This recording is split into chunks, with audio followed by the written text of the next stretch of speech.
गुरु प्यारी सात संगत जी, आप सभी को प्यार भरी राधा स्वामी जी। आज जो हम आपको साखी सुनाने जा रहे हैं वो साखी कबीर साहब के लड़के कमाला की है। और ये साखी एक निंदा के ऊपर है। जो हम एक दूसरे की निंदा करते हैं, गिले शिकवे करते हैं, उनसे हमारा क्या फायदा और क्या नुकसान होता है, इस साखी द्वारा आप सुने। एक बार संत कबीर साहब अपने ही लड़के कमाला से कहने लगे कि बेटा ऐसा करो, यहाँ एक पड़ोस के गांव में कोई महात्मा रहता है और उसके सत्संग में चले जाया करो। आप कोई किसी घर के काम काज को भी नहीं देखते हो और सारा दिन आवारागर्दी में ही ऐसे ही घूमते हो, तो कम से कम घंटा 2 घंटे का सत्संग होता है, वहां तो चले जाया करो। देखो, कुल मालिक होते हुए उनके पिता जो थे खुद परमात्मा थे, परमात्मा की भेजी हुई सरकार थे। वो मालिक में और कबीर साहब में कोई फर्क नहीं था, दोनों एक में हो चुके थे दोनों। मगर इतना कुछ होने के बावजूद भी कबीर साहब ने अपने लड़के कमाला को गांव के किसी दूसरे नज़दीक, जो उनके गांव के पास में कोई और गांव था और उधर कोई महात्मा और सत्संग फरमाया करता था, उस सत्संग में जाने के लिए कबीर साहब ने अपने लड़के कमाला को कहा। तो कमाला अपने पिता की बात मानकर उस सत्संग में चला गया। अब सत्संग में जब गया, सत्संग में जाकर बैठ गया, वो महाराज आए, उन्होंने स्टेज पर चढ़े और सत्संग शुरू किया। अब उसने सत्संग तो जितना किया था बहुत अच्छा किया था, उनका समझाने का जो तरीका था वो बहुत बढ़िया था। मगर एक आदत उसकी भी थी। क्या थी वो आदत? कि लास्ट के जो 5 मिनट बचते, जब वो सत्संग को विराम देता या समाप्ति करता सत्संग को, उस वक्त वो कबीर साहब की निंदा बुराई ही करता था। कबीर साहब की निंदा बुराई ही करता था वो। जैसे आज भी कई संत महात्मा हैं, वो अपने आप को कहते हैं कि बस मेरे अलावा तो और कोई पूरा है ही नहीं। आप समझ गए होंगे उनके शिष्यों की बातों से भी, उनके खुद की बातों से भी।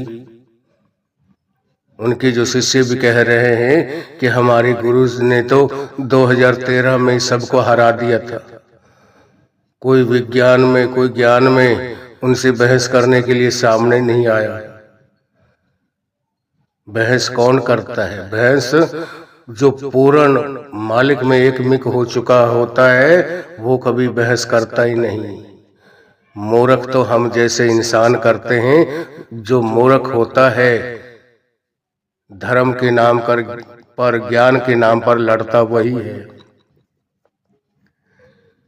अज्ञानी आदमी जो होता है वही जिद बहस करता है। जो अंदर से भरपूर हो गया होगा वो ना कभी जिद बहस करेगा, ना ही किसी के सामने वो तो अपने आप को छिपाता फिरेगा। वो तो मक्खियों को नहीं चिपटने देते। लोग उनके साथ पकड़ते हैं, उनको बहुत उनका प्रणाम करते हैं, पैरों को हाथ लगाने के लिए जाते हैं, सारे क्रियाक्रम करते हैं, मगर उनको वो झड़कार देते हैं। जैसा कि एक साखी में हम भर्तृहरि की और गोपीचंद की उनकी साखी में सुनते हैं। जब उनके भी वाह वाह होने लगी, बहुत लोग उनकी सराहना करने लगे, तो एक दिन जो राजा था वहाँ का, वो आया उनके पास और कितने गाजे बाजे से, ढोल नगारे, कितनी अपनी प्रजा को लेकर आया। उन्होंने सोचा ये क्या हो गया, ये किस चीज का शोर है। तो उन्हीं के किसी सेवक ने बताया कि आप गुरुजी, आपके पास यहाँ का जो राजा है वो अपनी प्रजा के साथ पूरे साजो सामान से आ रहा है आपके दर्शन करने के लिए, आपके प्रवचन सुनने के लिए। तो हमें पता है कि वो कैसे लड़ते हैं, दिखावा करते हैं, लड़ाई नहीं करते, दिखावा करते हैं उन मक्खियों को झड़ाने के लिए। और बाद में कहते भी हैं कि चलो बढ़िया हुआ, सारी मक्खियां झड़ गई, और नहीं तो हम इनको बढ़िया सत्संग सुनाते, प्रवचन सुनाते और ये निहाल हो जाते, खुश हो जाते। हमारे को तो ये सारी दुनिया और ज्यादा चिपटती, हमें तो कहीं मौका ही नहीं मिलता एकांत में मालिक का ध्यान करने का। जो अंदर से जुड़ जाता है, अंदर से जिसके पास अंदर के सच्चे ज्ञान से जिसकी लेवल जुड़ जाती है, वो फिर दिखावा नहीं करता, ना वो कभी किसी से बहसबाजी करता है। वो अपने आप को तो छिपाता फिरता है, किसी के सामने नहीं आता। क्यों? उसको पता है कहीं भी बाहर जाऊंगा तो मेरे को मक्खियां चिपटेंगी, और वो मक्खियों को दूर रखते हैं, अपने आप से लगाते नहीं हैं। लगाते कौन है, चिपटाते कौन है अपने आप को? जिन्होंने अपनी एडवाइस करनी होती है, जो मशहूर होना चाहते हैं, जिनके पास कुछ होता नहीं, वो दिखावा करते हैं। तो अब बात हम कर रहे थे कमाला की, जो कबीर साहब के लड़का था। अब उस महात्मा का उसने सत्संग सुना, और सारा सत्संग वो बहुत बढ़िया करता था, मगर उसकी एक आदत होती थी कि लास्ट के जो 5 मिनट बचते, वो 5 मिनट कबीर साहब की बुराई निंदा ही करता रहता था कि वो अपने आप को संत कहलाता है, वो ऐसा है, वो ऐसा है, वो ऐसा कर रहा है, वो ऐसा कर रहा है। अब किसी का भी माँ बाप कैसा भी हो, अपने माँ बाप की निंदा, बुराई, उनके बारे में कोई गलत शब्द कोई भी बच्चा, कोई भी बेटा बेटी, उनकी औलाद सुनना पसंद नहीं करती। हम आज भी देख ले, किसी के सामने एक छोटा सा बच्चा है ना, 4-5 साल का, जिसको बोलना आता है, और उसकी माँ के बारे में, उसके पिता के बारे में आप बोल के देखो कोई गलत शब्द कि तेरी माँ ऐसी है, तेरा पिता ऐसा है, आगे से क्या जवाब देगा कि मेरे तो माता पिता बहुत बढ़िया हैं, तेरे होंगे खराब, गंदे हैं तो तेरे हैं, गलत हैं तो तेरे हैं, मेरे तो बहुत बढ़िया है, मेरे माँ बाप के जैसा तो कोई दुनिया में है ही नहीं। और वो कमाला के जो पिता थे कबीर साहब, उनके जैसा तो कोई था ही नहीं, मगर वो अपने आप को फिर भी छिपा कर रखते हैं। जैसा हीरे को, लाल को कोई उजागर नहीं रख देता, चौड़े में नहीं रख देता, वो गलियों में नहीं पड़े रहते, सामने नहीं होते। कीमती चीज तो तिजोरियों में अच्छी लगती है, गुप्त जगह पर ही अच्छी लगती है, छिप कर रहते हैं वो जो पूर्ण संत महात्मा होते हैं। तो जब वो कमाला शाम के वक्त अपने घर आया, उसको दुख तो बड़ा हुआ। जब वो अपने पिता की वो निंदा बुराई सुन रहा था, उसको गुस्सा तो बहुत आया, मगर उसको वो मीठे की तरह पी गया उस गुस्से को, और चुपचाप अपने घर चला गया। जब घर गया तो उनके पिता कबीर साहब ने पूछा कि बेटा गए हो सत्संग में? उनको तो पता था सब कुछ कि वहां क्या होता है। तो कमाला ने आगे से जवाब दिया कि हाँ पिताजी गया हूँ मैं सत्संग में।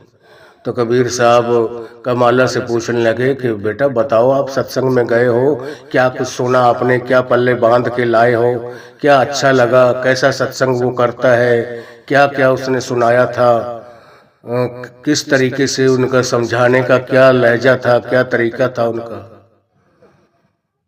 तो कमाला अपने पिता को बताने लगे कि पिताजी उन्होंने सत्संग तो बहुत बढ़िया किया था, समझाने का जो तरीका था वो सब कुछ उनका ठीक था, मगर लास्ट में उन्होंने आपकी निंदा बुराई की जो मेरे को अच्छी नहीं लगी।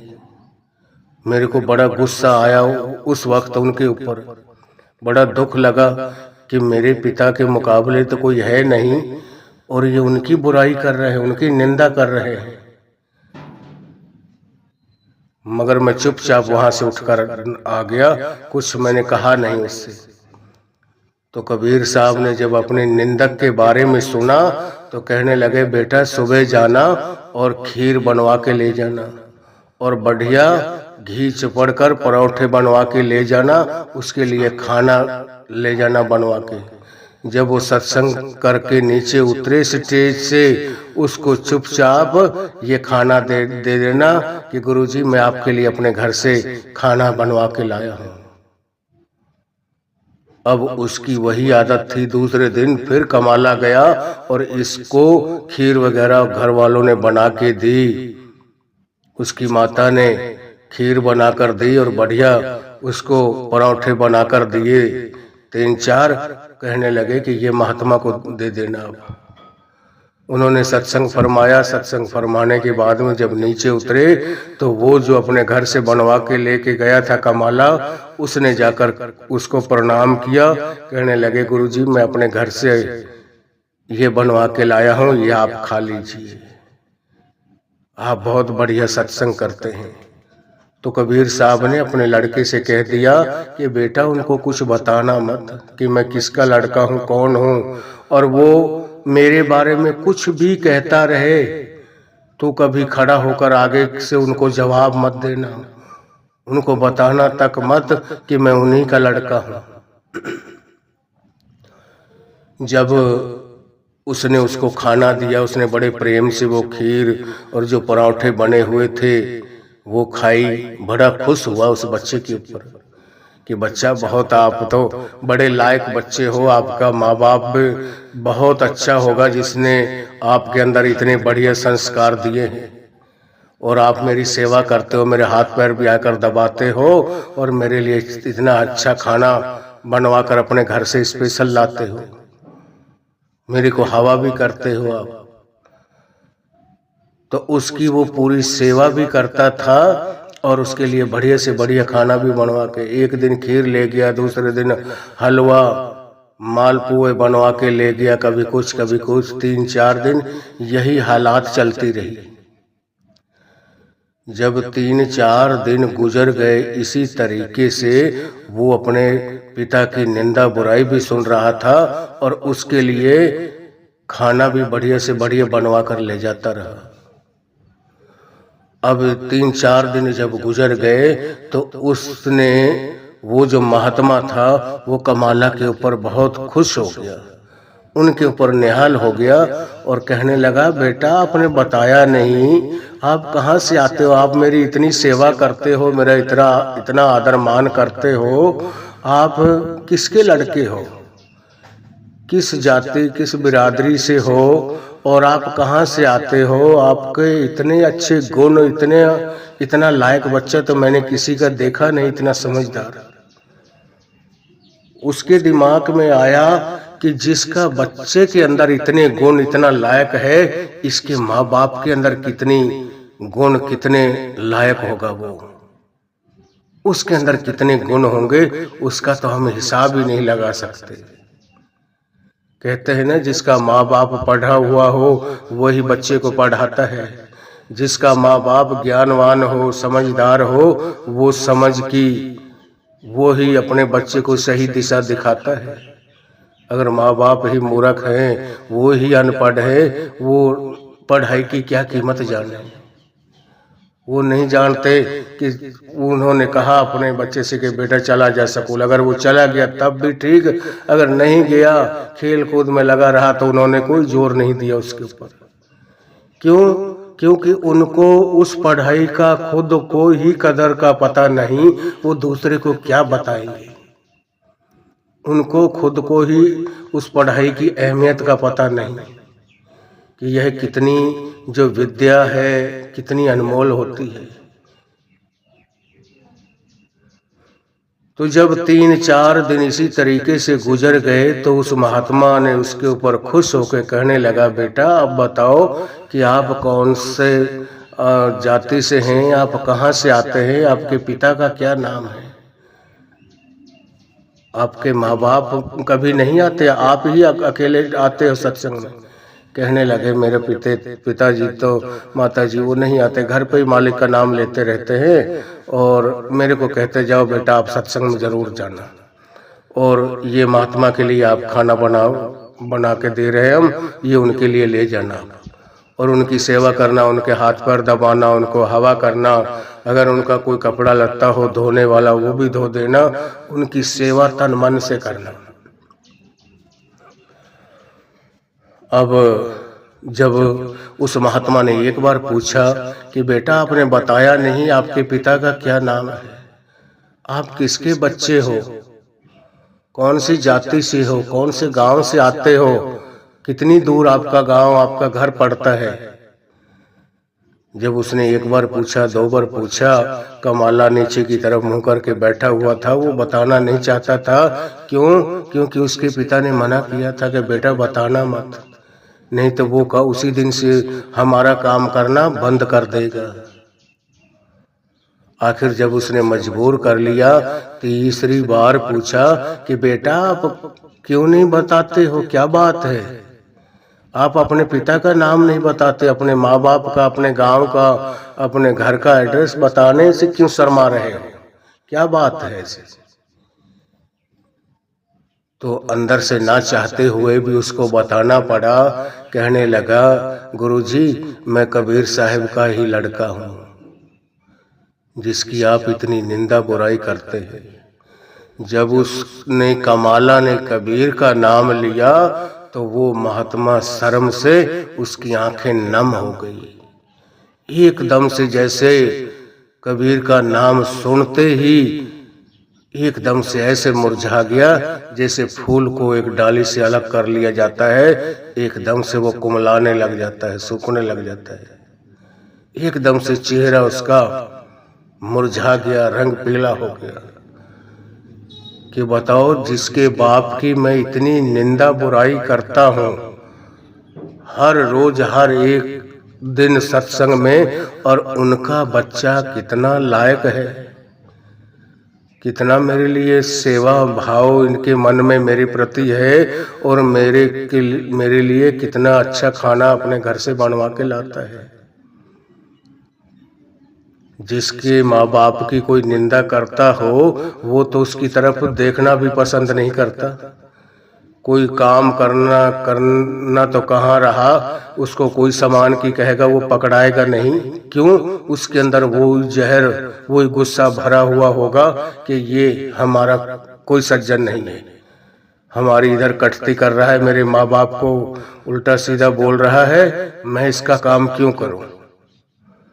ये हमारे कान जो है ना, ये अपनी बढ़ाई को सुनकर बड़ा खुश होते हैं, अपनी निंदा को सुनकर इनको बड़ा दुख होता है। अगर किसी ने निंदा बुराई कर दी या हमसे कोई गलत लफ्ज निकल गया उनके मुख से, हम तुरंत एकदम ऐसे नाग की तरह अपना फन उनको डंक मारने के लिए तैयार हो जाते हैं कि भाई बता मैंने क्या कहा है, मैंने क्या किया है आपका, मैंने क्या बिगाड़ा है, मेरे प्रति आप ऐसे क्यों बोले, क्या मतलब था आपका। हम तो उससे लड़ना झगड़ना कर देते हैं। और इस बच्चे के अंदर कितनी सहन शक्ति, जिसके पिता की मैं इतनी बदनामी इतनी निंदा बुराई करता था सत्संग में, उसी का इतना लायक बच्चा और अपने माँ बाप की निंदा बुराई सुनने के बावजूद भी मेरे लिए कैसा कैसा बढ़िया खाना लाता है बनवा के। और इस बच्चे के अंदर इतने गुण हैं तो इसके पिता के अंदर कितने गुण होंगे, इसके माँ बाप के अंदर। इसके इतने अच्छे आचार विचार है, इसकी इतनी अच्छी सोच है।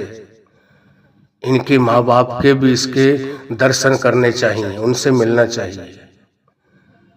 जब वो शर्म नाम बताते ही इसका चेहरा झुक गया, शर्म से आंखें नम हो गई।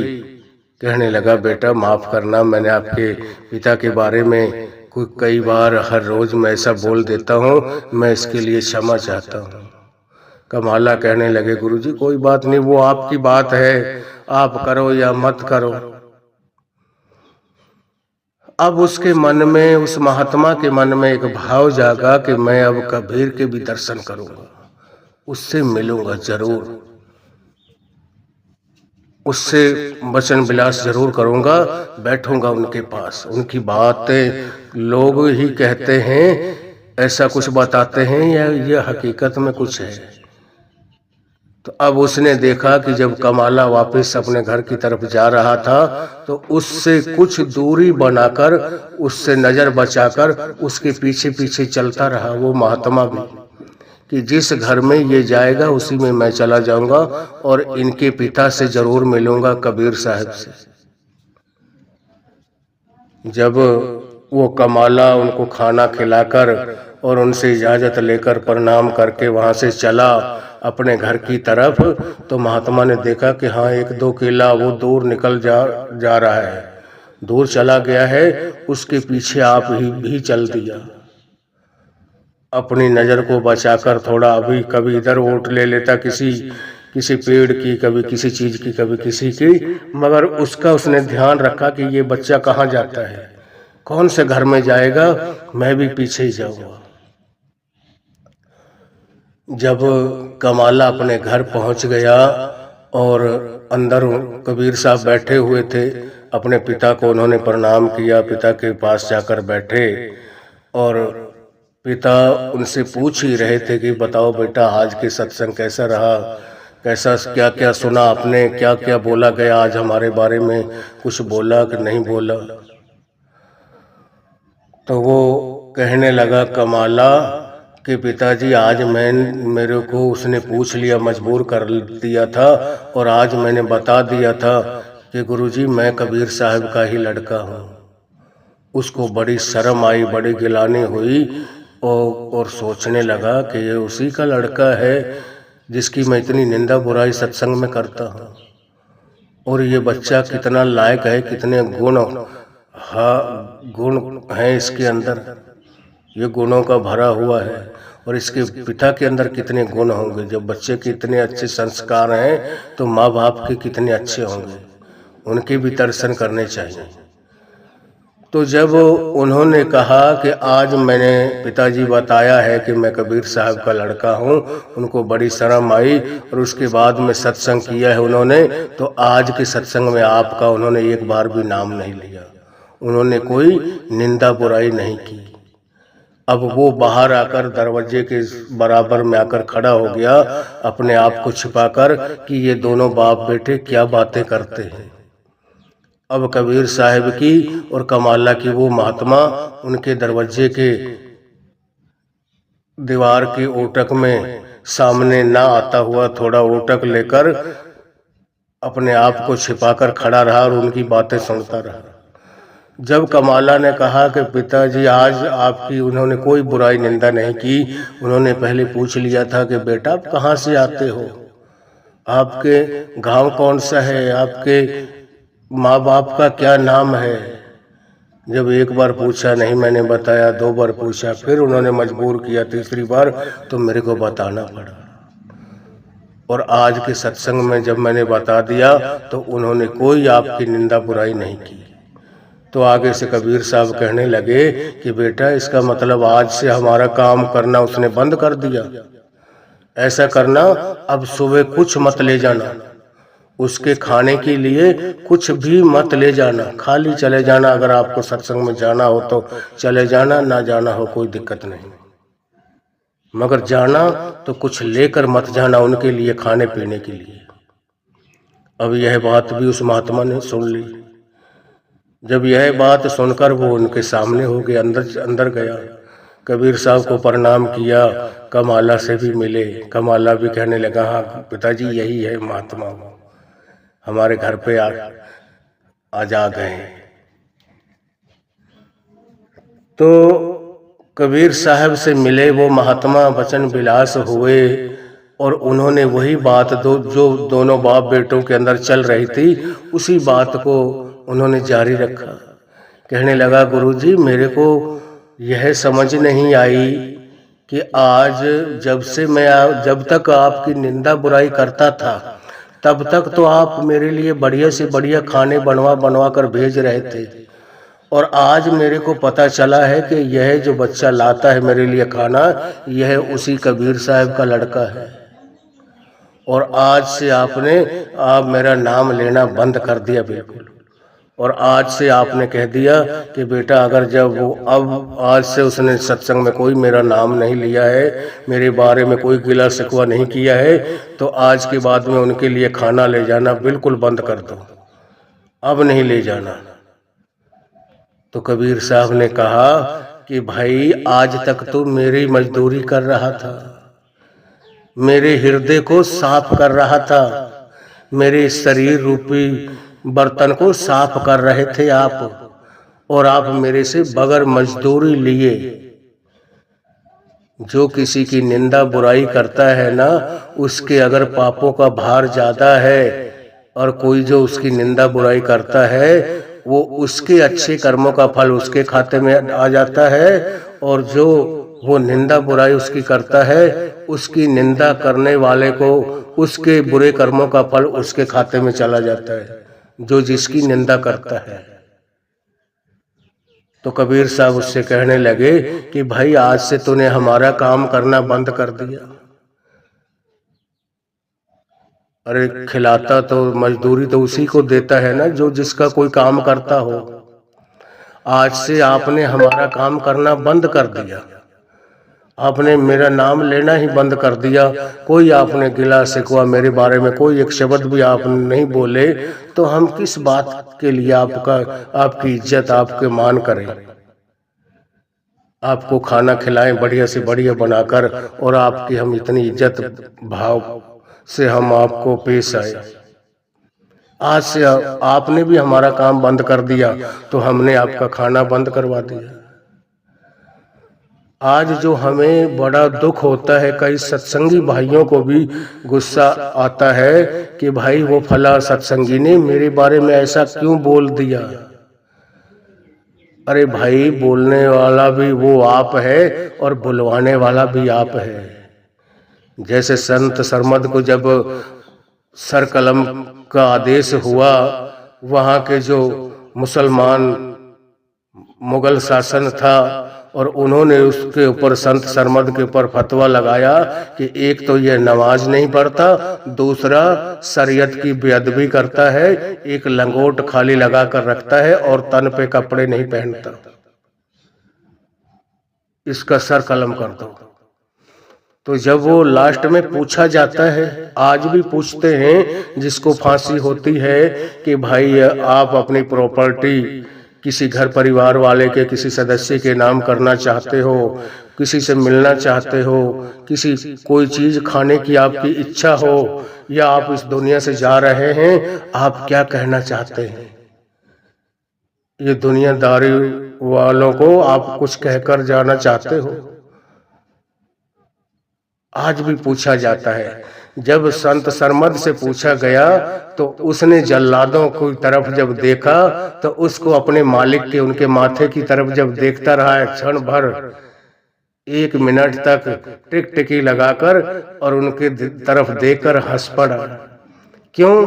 क्योंकि उनके माथे के अंदर से भी उस परमात्मा के, उस मालिक के दीदार हो गए। क्यों? वो तो हर एक घट में बैठा हुआ है, कसाई में भी वो मालिक बैठा है और उसके भक्त में भी बैठा हुआ है। परमात्मा तो हर घट में बस रहा है। उस वक्त संत सरमद ने कहा था कि अरे भाई, मर कौन रहा है? वो मरने वाला भी आप है और मारने वाला भी आप है। इसी तरीके से निंदा करने वाला भी वो आप है, करवाने वाला भी आप है। इसी तरीके से भजन सुमरन करने वाला भी वो आप है और करवाने वाला भी वो आप है। सब कुछ उसकी दया मेहर से होता है, उसके हुक्म के बगैर एक पत्ता तक नहीं हिल सकता।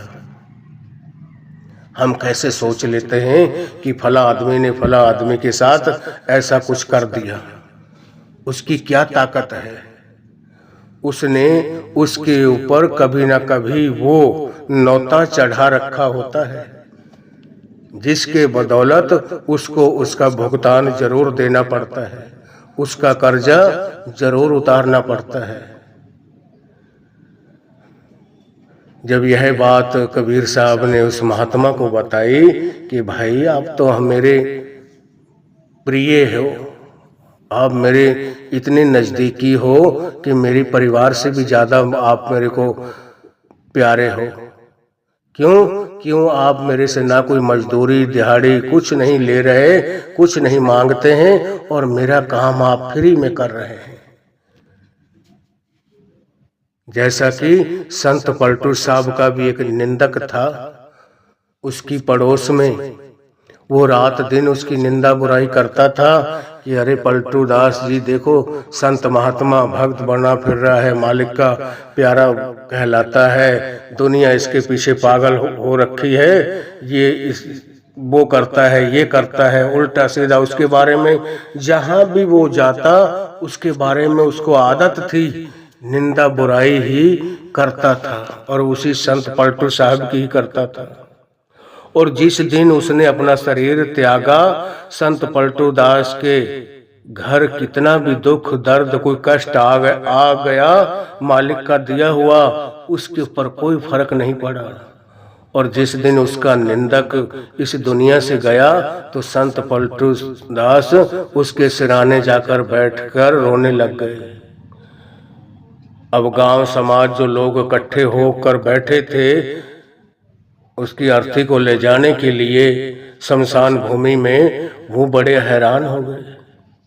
सोचने लगे इसी संत पलटू साहब के घर पे इतना बड़ा दुख, घर वाले, लड़का या कुछ भी घटना घटी इसके साथ, आज तक इसने एक आंसू नहीं टपकाया।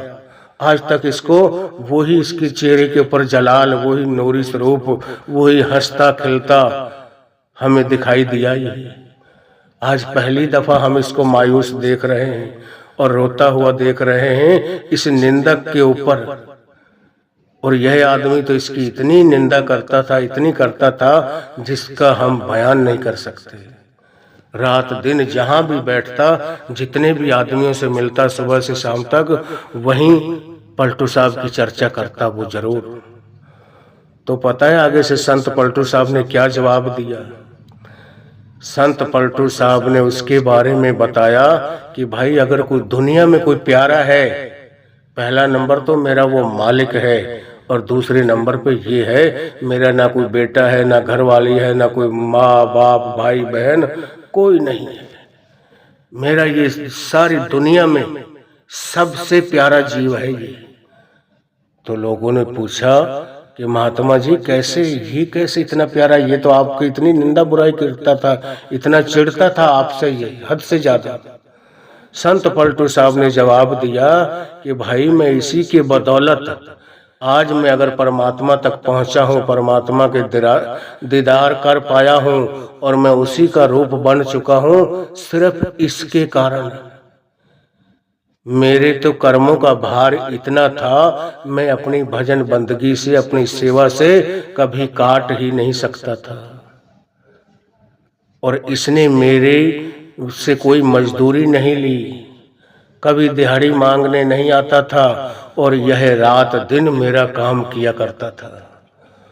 और मेरे जितने भी बुरे कर्म थे इसने अपने ऊपर सारे ले लिए, और अपना जितना अच्छे कर्मों का कोई करे थे किसी जन्म में किसी वक्त, वो इसने अपने सारे अच्छे कर्मों का फल मेरे को दे दिया।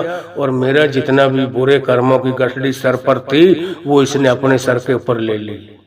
आज जो मैं परमात्मा में मिला हूँ, मालिक में एक में हो गया हूँ, सिर्फ इसकी बदौलत हुआ हूँ।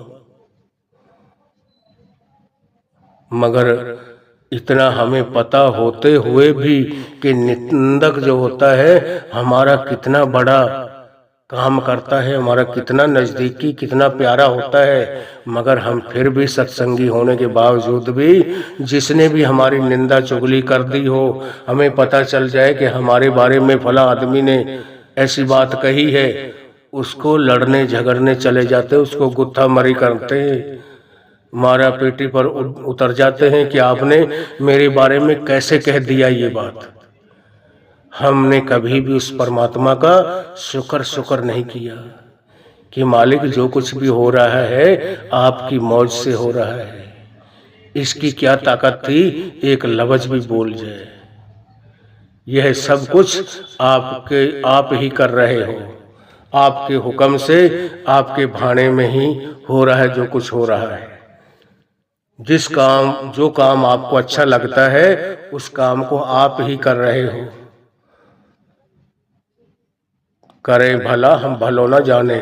मालिक की हर करने के अंदर कोई ना कोई राज छिपा होता है, कोई गहरी बात छिपी होती है, मगर हमें पता नहीं चलता। हमको तो तब पता चलता है जब वो प्रमाण, वो घटना घट जाती है हमारे साथ, वो काम हमारे साथ हो जाता है। उस वक्त हमें पता चलता है कि हमें मौका मिला था बचने का, सोचने का। इस घटना को हम टाल सकते थे। फला आदमी आया था, उसने मना किया था कि आज मत जाओ भाई, आज रुक जाओ, कल चलेंगे।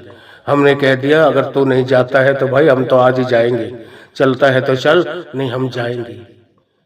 वो इंसान क्यों रोकता है? वो रोकता मालिक है, उसका जरिया बना देता है। उसको पता होता है कि कोई घटना घटनी होती है। मालिक के हर एक काम में कुछ न कुछ राज छिपा होता है। तो हमें भी चाहिए, अगर कोई हमारी निंदा बुराई करता है, हमें उसके ऊपर गुस्से नहीं होना है। हमें तो हाथ जोड़कर माफी मांगनी है उससे कि भाई मेरे बदौलत और कह लेगा, कुछ और कहना चाहता है वो भी कह सकता है।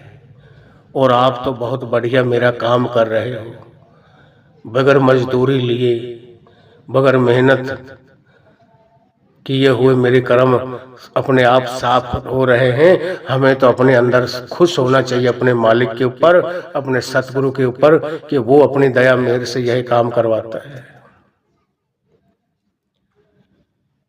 इधर हम सतगुरु की दया मेहर लेना चाहते हैं, उधर हमें गुस्सा भी बहुत आता है। अब दया का हम नाम ले देते हैं कि बाबा जी अपनी दया करना, मगर किसी को यह पता नहीं कि दया में मिलता क्या है। जिसके ऊपर सतगुरु ने दया मेहर कर दी, 3 तरह का प्रसाद मिलता है। दया मेहर अमृत वचन किताब में लिखा हुआ है। पहला मिलेगा गरीबी, दूसरा निंदा बुराई, और तीसरा छोटी मोटी शरीर में हारी बीमारी। अब तीनों का फायदा सुन ले कि गरीबी हालात में हमें इसलिए रखता है मालिक कि हमें रावण वाली अहंकार हमारे अंदर पैदा नहीं होने देता। हमारा कोई काम तो रुकने नहीं देता, मगर इतना हमें देता नहीं कि ये हौमे इनके अंदर बैठ जाए, हौमे अहंकार इनके अंदर पैदा हो जाए। इसलिए हमें उतना ही देता है कि जो हमारा बड़ी मुश्किल से वो काम पूरा होता है। हम कहते हैं शुक्र है मालिक, आपने यह काम असंभव को संभव कर दिया। हम तो सोच ही नहीं सकते थे कि यह काम, हमारे पास कुछ है ही नहीं, हम ये कैसे खरीदेंगे, इसको कैसे लेंगे, कैसे हम इसको पार लगा पाएंगे। इस काम को करता वो मालिक है सब कुछ। दूसरा क्या करता है, छोटी मोटी हमारे बहुत कर्म ज्यादा होते हैं तो कोई ऐसी बीमारी लगाता है जिससे हम लाइलाज, वो कटती नहीं बीमारी, कितना भी हम दवा करवा लें, वो हमारे कर्मों का भुगतान होता है उस छोटी मोटी हारी बीमारी के जरिए। और तीसरा, और ज्यादा कर्मों का भार होता है तो हमें क्या सतगुरु करते हैं, दुनिया से निंदा बुराई करवाते हैं। लोग कहेंगे अरे सत्संगी हो था, इसको ये सेवा मिली हुई थी, बताओ इसने कौन सा कैसा काम कर दिया, कैसा नालायकपने का इसने काम किया, इसको ये नहीं करना चाहिए था। कितनी तौहीन हो रही है अब इसकी, कितने इसको नीचा देखना पड़ रहा है, किसी के सामने खड़ा होने की इसकी हिम्मत नहीं पड़ रही। तो यह सतगुरु करते हैं अपनी दया मेहर से। उसकी निंदा बुराई, उसके कर्मों का जो भार होता है बहुत ज्यादा, और सतगुरु अपनी दया मेहर के ये 3 तरह का प्रसाद देता है। हजूर के वक्त मिट्टी की सेवा चलती थी, हजूर के ऊपर एक छतरी लगा दी जाती थी तो बैठे रहते थे कुर्सी पे, 3-3 घंटा 4-4 घंटा एक ही जगह पर हजूर बैठे रहा करते थे। संगत दर्शन किया करती रहती थी और सेवा भी करती रहती थी, दौड़ दौड़ कर, टोकरियां भर भर कर। उस वक्त एक मालिक का प्यारा एक सत्संगी जीव आया और हजूर महाराज से कहने लगा, महाराज चरण सिंह से, कि हजूर अपनी दया कर दो, अपनी दया मेहर कर दो। तो हजूर उसकी तरफ देकर हंस पड़े कि भाई अब आपने दया का नाम ले दिया, आपको पता है दया में क्या मिलता है। आप, मेरे को नहीं लग रहा कि आप दया को सहन कर सको। अब हम हिसाब लगा लें, कौन ऐसा इंसान है जो इन तीनों चीजों को लेना पसंद करेगा। ना कोई गरीबी लेकर खुश है, ना अपने शरीर में कोई हारी बीमारी लेकर खुश है, ना अपनी कोई निंदा बुराई सुनकर उसको शांति से बैठता है। मगर हम दया जो मांगते हैं ना, दया में हमें यह तीनों की तीनों चीजें मिलती हैं। अगर किसी को नहीं पता है तो आज यह भी पता चल जाएगा इस साखी द्वारा कि दया में हमें क्या मिलता है। तो सतगुरु ने बताया, बेटा मेरे को नहीं लग रहा कि मैं दया कर दूंगा तो आप दया को बर्दाश्त कर लोगे। आपके अंदर वो क्षमता, वो ताकत नहीं दिखाई दे रही। ये तो उसकी मौज है, जिससे निभवाता है वही निभा पाता है, कोई नहीं पार लगता। बड़े हजूर महाराज सावन सिंह जी सत्संग फरमा रहे थे और मुश्किल में 30-40 आदमी बैठे थे, 40-50 होंगे ज्यादा, और सत्संग फरमा रहे थे। और सत्संग में एक बात आई कि कोटन में को भजन राम को पावे। तो एक हांडा नाम का विदेशी सत्संगी था, वो खड़ा हुआ, कहने लगा, सत्संग में ही, सत्संग चलते में खड़ा होकर हाथ जोड़कर हजूर से कहने लगा, महाराज सावन सिंह जी से, कि बाबा जी अगर करोड़ों में ही किसी एक ने उस अंदर के भजन सुमरन से जुड़ना है तो उसी को आप दे दो, आप अपना और हमारा भी टाइम क्यों खराब कर रहे हो। करोड़ों में, कोटन में कोई भजन राम को पावे, कोई करोड़ों में ही एक आध है तो आपको पता है वो कौन है, उसी को वो भजन सुमरन दे के सेवा जो कुछ देनी है उसी को दे दो, हमारा और अपना भी आप टाइम क्यों खराब करते हो। तो बाबा जी बड़े हजूर महाराज बड़े जोश में आकर कहने लगे कि भाई 1-1 करोड़ दे विचों लियांदे होए ने छांट के, ये ओही ने जो 1-1 करोड़ च मैं छांट के लिया रखे ने थे। जिन्हें बैठे ने ना इस सारे सचखंड जान गए, इन्हां च एक भी इत्थे रहने वाला नहीं है। जिन्हां भी मैं इत्थे लिया के बैठा रखे ना अपने सामने, ये 1-1 करोड़ दे विचों छांट के 1-1 लियांदा होया। क्यों? उस टाइम संख्या ही 40-50 करोड़ की आबादी थी, आज जो 140 करोड़ की आबादी पहुंच चुकी है। तो 40 आदमी, 40-45 कुल भी बैठे थे और एक छोटा सा चबूतरा बनाया हुआ था बड़ के पेड़ के नीचे, वहां सत्संग फरमा रहे थे हजूर महाराज सावन सिंह व्यास की बात है। तो मालिक जिसको भी वो छांट के ला रहा है, जिसको भी नाम शब्द की बख्शिश करता है, ये नहीं कि उसको वो कर नहीं सकता, वो 2.5 घंटे भजन सुमरन को नहीं दे सकता, उससे बैठा नहीं जाता। अगर उसके अंदर यह काबिलियत ना होती तो सतगुरु उसको नाम शब्द ही ना देते। क्या जिसको हम कुल मालिक कहते हैं, खुद परमात्मा कहते हैं, क्या उसने गलती कर दी? हमको नाम शब्द देकर हमारे अंदर वो ताकत देखी है, मगर हमने तो अपने मन को खुद ब खुद कमजोर किया हुआ है कि नहीं जी हमसे नहीं होगा, हम नहीं कर पाएंगे, हमसे नहीं होता। ये नहीं वाली पता नहीं हमने एक रट लगाई हुई है, और जिस दिन हम कहने लग जाएंगे हाँ जी हो जाएगा, कोई बड़ी बात नहीं है, ये काम तो हो जाएगा। करवाने वाले हमारे मालिक हैं, सतगुरु हैं, अपनी दया मेहर करेंगे, हम बैठेंगे, जरूर हो जाएगा। कोई काम ऐसा नहीं जो नहीं होता। इंसान के लिए कोई भी काम भारी नहीं है। हर इंसान परमात्मा बन सकता है। नर नारायणी देह इसको क्यों कहा है? ये खुद जीती जागती वो नारायण की देह है जिसमें खुद नारायण बैठा हुआ है, और यह खुद भी नारायण बनने की इसके अंदर ताकत रखी है। संत भीखा जी ने अपनी वाणी में फरमाया है ना, भीखा भूखा को नहीं सबकी गठड़ी लाल, गिरह खोल नहीं जानते ताते भय कंगाल। कि मालिक ने तो किसी को भीखा भूखा नहीं रखा। वो रूहानियत दौलत सबके अंदर वो ताकत रखी है।